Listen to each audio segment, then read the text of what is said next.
Hi hello, ഇന്ന് ഞാൻ എളുപ്പത്തിൽ തന്നെ തയ്യാറാക്കാൻ പറ്റുന്ന നല്ലൊരു അടിപൊളി തക്കാളിക്കറിൻ്റെ റെസിപ്പിയാണ് നിങ്ങളുമായിട്ട് ഷെയർ ചെയ്യുന്നത്.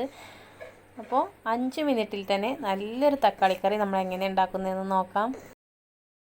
ഇനി ഈ തക്കാളിക്കറി ഉണ്ടാക്കാനായിട്ട് ഒരു പാനിലേക്ക് വെളിച്ചെണ്ണ ഒഴിച്ച് കൊടുത്ത് നന്നായി ചൂടായി വന്നതിന് ശേഷം കടുക് ഇട്ട് കൊടുക്കാം. കടുക് നന്നായി പൊട്ടി വന്നതിന് ശേഷം ഇതിലേക്ക് കറിവേപ്പില കൂടി ഇട്ട് കൊടുക്കാം. ഇനി ഇതിലേക്ക് ഒരു 3 തക്കാളിയാണ് കേട്ടോ ഞാൻ ചെറുതായിട്ട് കട്ട് ചെയ്ത 3 തക്കാളി കൂടി ഇട്ട് കൊടുക്കാം. ആവശ്യത്തിനുള്ള ഉപ്പ് കൂടി ഇട്ട് കൊടുക്കാം. അപ്പോൾ ഈ ഒരു പച്ചമുളക് നല്ല എരിവുള്ള മുളക് കേട്ടോ. അപ്പോൾ ഈ ഒരു കറിക്ക് നല്ല എരിവുണ്ടെങ്കിൽ ഒന്നുകൂടി ഒരു സ്വാദ് കൂടും. ഇതിലേക്ക് 1/4 ടീസ്പൂൺ മഞ്ഞൾപ്പൊടി കൂടി ഇട്ട് കൊടുത്തിട്ടുണ്ട്. ഇതെല്ലാം നന്നായിട്ടൊന്ന് മിക്സ് ചെയ്തെടുക്കുക.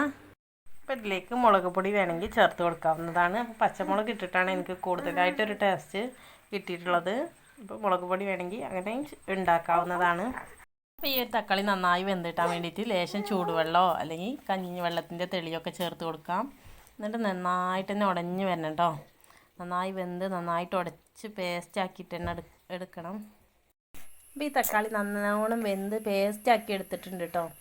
അപ്പോൾ വളരെ ടേസ്റ്റി ആയിട്ടുള്ള നല്ലൊരു തക്കാളിക്കറിയാണ്. കുട്ടികൾക്ക് സ്കൂളിലേക്കൊക്കെ കൊടുത്തുവിടാൻ പറ്റുന്ന ഈ തക്കാളിക്കറി എല്ലാവരും ഒന്ന് ട്രൈ ചെയ്ത് നോക്കണം. എൻ്റെ വീഡിയോ നിങ്ങൾ ആദ്യമായിട്ട് കാണണമെങ്കിൽ ഒന്ന് സബ്സ്ക്രൈബ് ചെയ്ത് സപ്പോർട്ട് ചെയ്യണേ. താങ്ക്